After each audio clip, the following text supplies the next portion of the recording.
introduction of the Sami, were also known as the last indigenous people in Europe.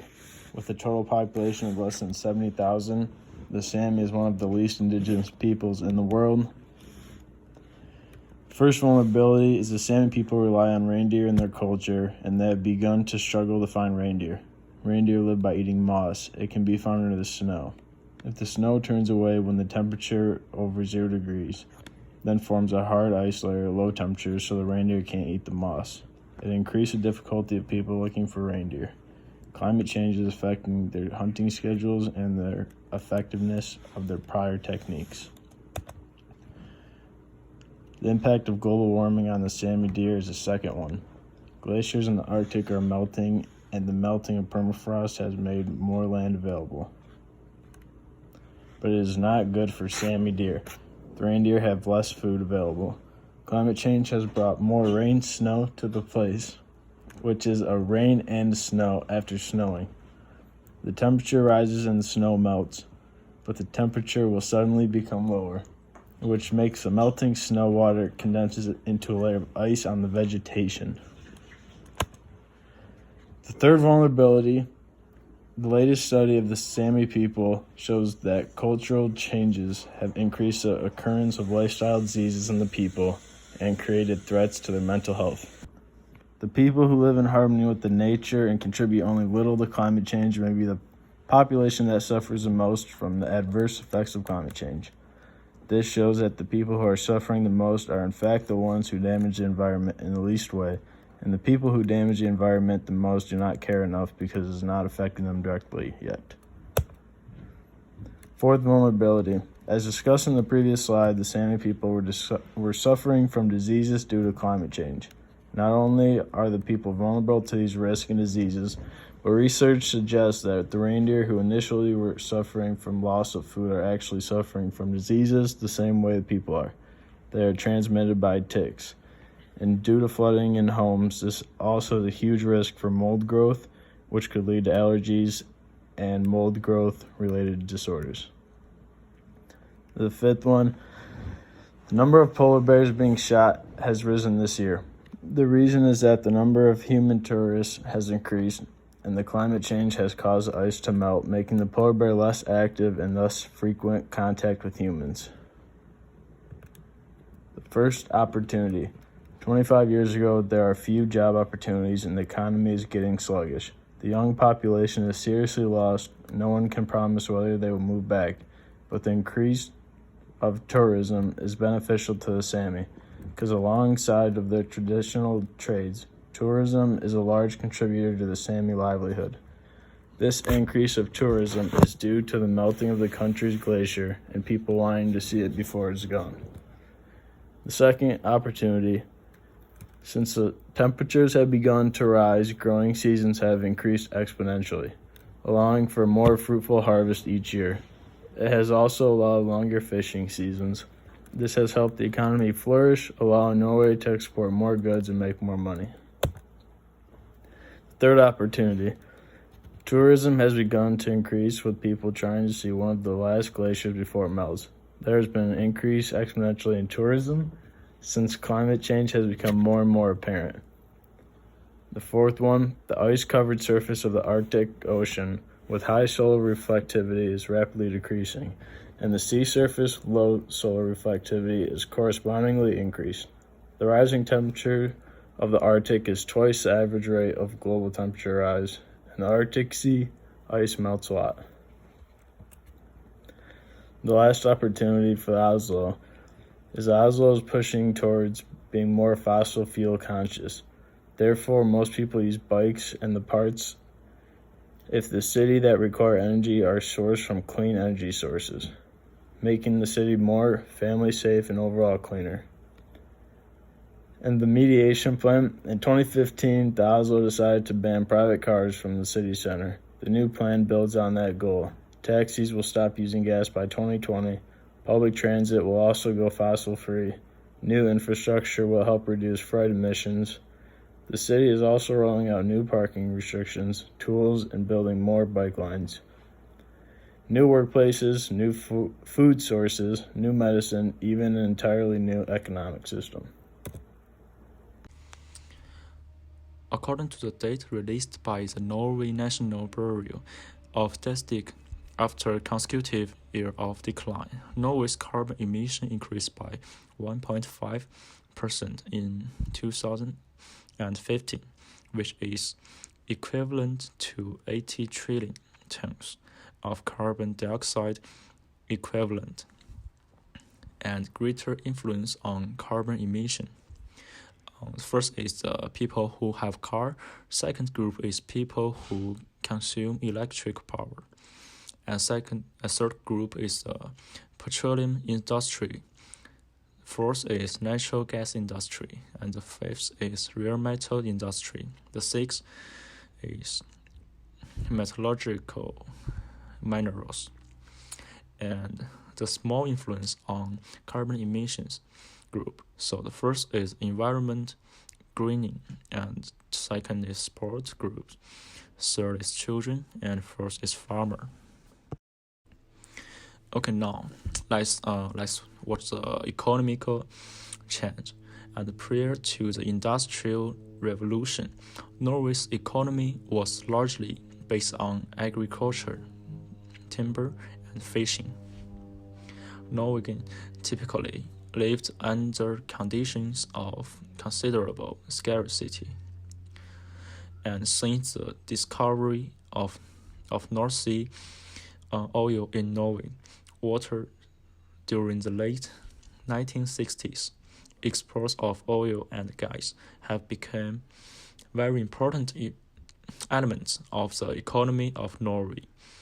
The global climate emergency is causing a wide range of human rights and violations across the planet today, and threatening to do so on a devastating scale in the years ahead.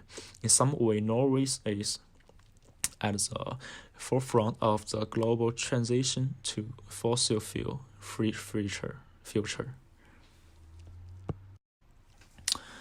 Okay, hey guys, and now we will talk about the history of fossil fuel burning. And you guys can see these two pictures. And Norway is one of the cleanest countries. They use clean energy for around 50% of their energy. And Norway has attempted to maintain a low carbon footprint while trying to move toward a fossil fuel free country. Although Norway is moving away from using fossil fuel, they remain one of the largest exporters of crude oil.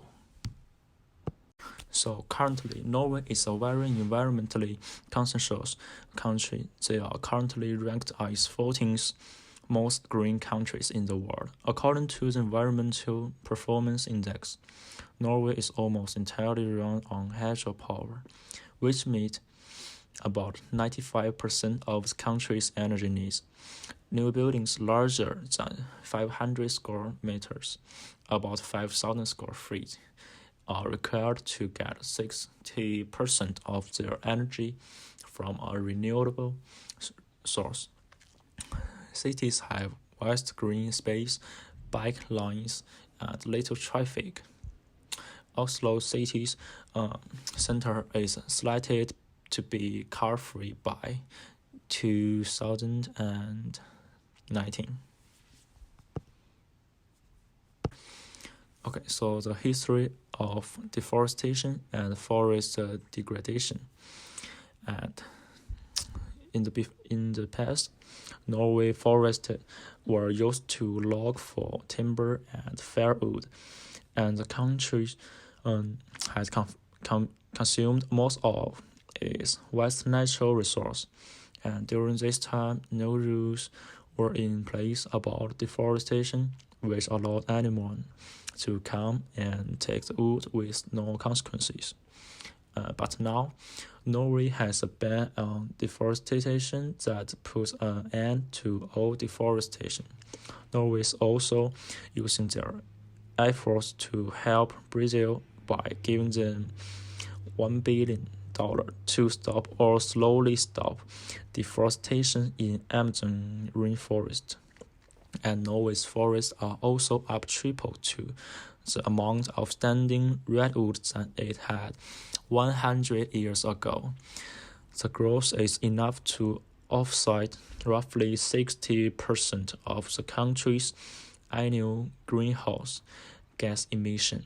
So you guys can see this, the top picture, and there's no trees in this area, but now there's the forest is recovered on the land. For contemporary human rights impact of climate change in Norway's population, Sami people in Norway rely reindeer herding for living.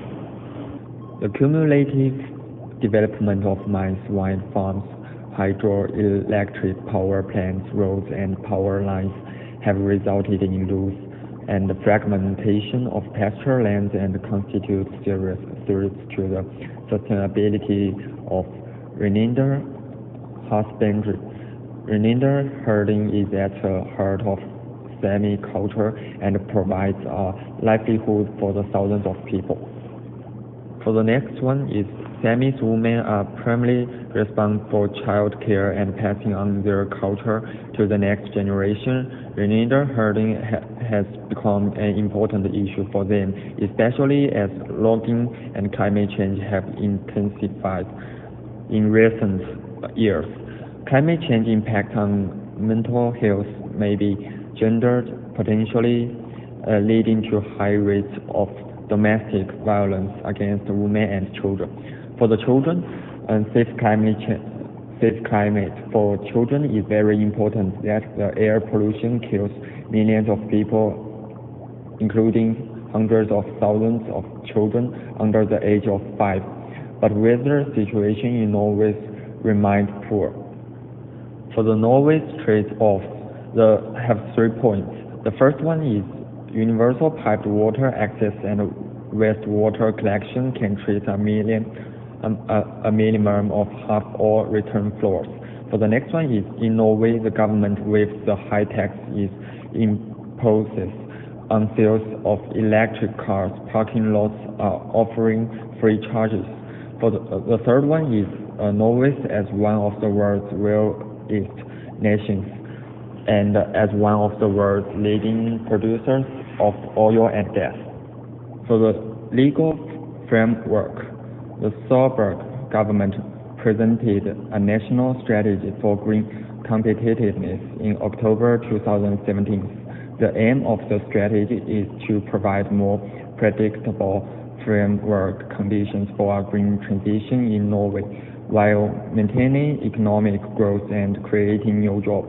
In October, the Solberg government also appointed an expert commission to analyze Norway's exposure to climate risk.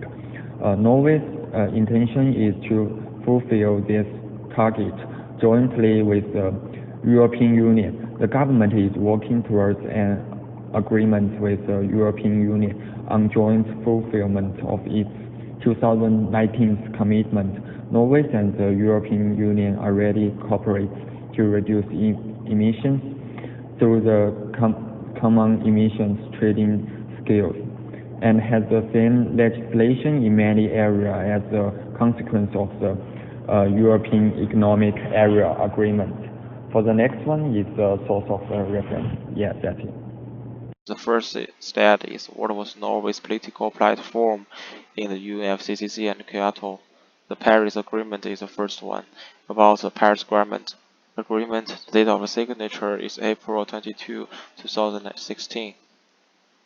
The date of the ratification is June 20, 2016. About the Kyoto Protocol, the date of the signature is April 29, 1998. And the date of the ratification is May 30, 2002. Our second slide is about how has it changed or not since the start of the UNFCCC and through the currents in Paris Cooperation. The change in emissions of greenhouse gases relative to 990, illustrated by UNFCCC source categories. Yeah. And the fourth slide is about our five major instances of the nation's indigenous peoples and cities' involvement in UNFCCC that illustrates their political platforms on climate change. The first one is Norway ratified the UNFCCC on July 9, 1993. Norway ratified the Kyoto Protocol on May 30, 2002. The third is Norway became a party when the protocol entered into the force on 16 February 2005. The fourth is Norway ratified the Doha Amendment in June 2014. The fifth is Norway ratified the Paris Agreement on 20 June 2016. Our fifth slide is about how Norway strengthens other countries. In addition to Norway's Somalia, Pakistan, and 15 smaller island states have so far ratified the Paris Agreement. All of these countries are responsible for only 0.18% of the global emission. Paris Agreement strengthens global cooperation on climate change and the country's effort to prevent dangerous impacts of the climate change. It enters into the force when at least 55 countries ratify the agreement. The Norway in Paris Cooperation. The Norwegian government is taking some big steps on climate, but it still has a way to go. It has decided to phase out its government pensions fund, investing in companies dealing with oil and gas exploration and production, with some of the resources to instead be invested in unleashed renewable energy projects. 7 is recommendation for Norway. Norway must continue to be compliant with other countries' demands and needs regarding climate change. Norway has been very proactive with lowering its carbon footprint. They are almost completely carbon neutral, but they are one of the largest exporters of the crude, the oil. And the 8 is financial cost for future generations associated with recommendation. The first one is cost money to develop the new energy. The second is cost money to improve the environment. Our 9 is justice within recommendation. Like the second point said, this vulnerable population that do not have enough ways and access to properly put into climate change but are being actively affected will now be able to use this money to help themselves along with other vulnerable people. And 10 is a video game. Our video game, the first ability is to knowledge quiz type of the game. The second is answer question to make eyes move to render. The third is anyone can play and they can compete with each other. The fourth is render and eyes means the situation of Norway's climate change. People can not only play fun, but also learn some knowledge about how to protect our environment. Let me tell you what is the public art exhibition. They use a film that is portable and easy to spread. They can spread the climate-related issues through this video. It is targeted to local people and tourists. The video plays in local school, bar, and restaurant. Second, public relation, medium plan, and strategy. The biggest challenge of climate change is informing the public to create change. The way to do this for government of Norway is to create multiple press releases about climate change. The government of Norway also has to develop a reward system encouraging cleaner habits and the reduction of carbon footprints to also bring attention to climate change. They can use a so-called scare tactics to emphasize the impact of climate change and to amplify the dedication that needs to be given to solving it. The Norway government has already released a large number of information regarding their attempts to reduce climate change, but they should also inform its citizens of the largest contributor to climate change with actual data. They should be online advertisements, billboards, along with multiple social media accounts that would distribute fact and knowledge. The key to fighting climate change: unified problem solving which cannot be accomplished without the universal understanding of problem and the solution to the problem. The distribution of this information will create change, although it will be hard to start. Norway, for the most part, is a very clean and environmentally forward country, but recently they've been exporting a lot of crude oil. And for Norway to be considered a clean country, they need to not only lower their own greenhouse gases, but also those of the people who rely on them.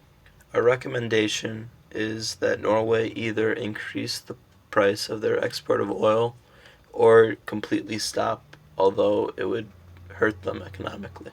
In order for all of Norway's efforts in becoming a green country to be worth it, they would have to not only donate to other countries to help them lay down the foundations for going completely carbon neutral, but they also have to influence change and create a new market where going green is seen as hip.